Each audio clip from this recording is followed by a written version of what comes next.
The two final modeling factors are ambient light and ambient occlusion. You can think of ambient light as the general brightening effect that the sun or another powerful light source has in a scene. For example, in an interior, the ambient light is natural light coming in through the windows and reflecting off of the walls, the ceiling, and the floor in the room.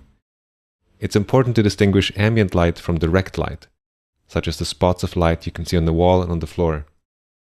This is light that comes directly from the light source, travels through space, and impacts the surface. It is much more powerful than ambient light. Ambient light is indirect light. It often has a general direction, but it is softly scattering throughout the scene.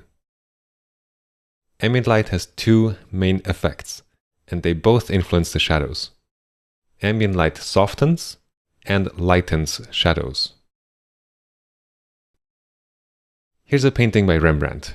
We can clearly see direct light hitting the cheek here. Ambient light is visible in the form shadow area. The shadows here are very dark because there is very little ambient light in this room. Let's estimate the intensity of ambient light on a scale from 0 to 100. In this scene, the intensity is very low, let's say around 5%. If we increased this intensity to 25%, the image would look something like this. And back to the original.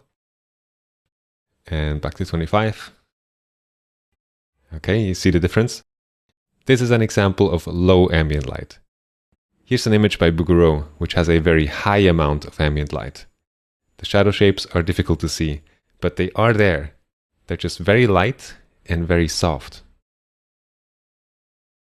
A common way to control ambient light is to build a shadow box. It prevents ambient light and other light sources from reaching the subject. So here we have a very low amount of ambient light and clean, dark shadows.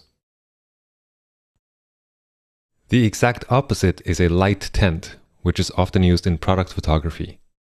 This is maximizing the ambient light, and there are basically no shadows left except for cavities and where objects are touching the floor.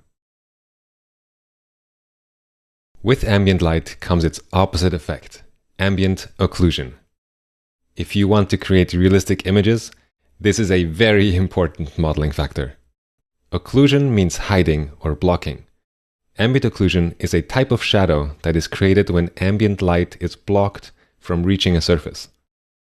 Out of all the modeling factors, this might be the most difficult to understand. But we can do it together.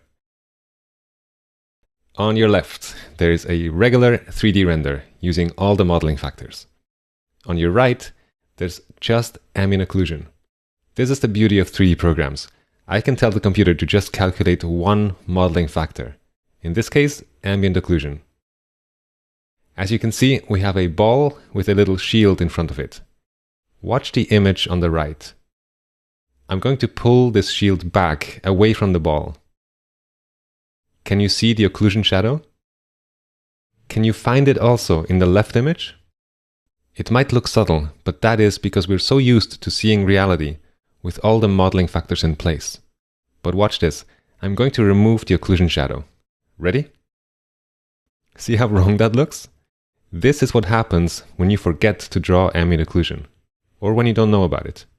But now you know about it, so you just need to remember. Let's bring the occlusion shadow back. So much better. This is a super useful modeling factor. Okay, look at the right image again. Let's pull the shield further away. Did you see how much softer the occlusion shadow got? This is the principle. The closer two surfaces are to each other, the darker and sharper the occlusion shadow gets. The further away two surfaces are from each other, the lighter and softer the occlusion shadow gets. I would like to make you aware of one more thing. Ambient occlusion shadows are only really visible in the country of shadow, or the shadow family, and almost never in the country of light, or the light family. This gives you a shortcut.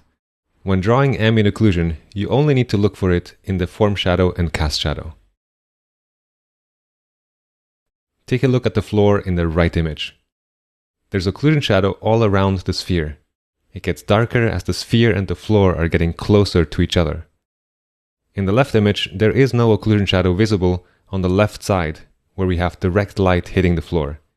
This is because simply direct light is so much more powerful than occlusion shadows.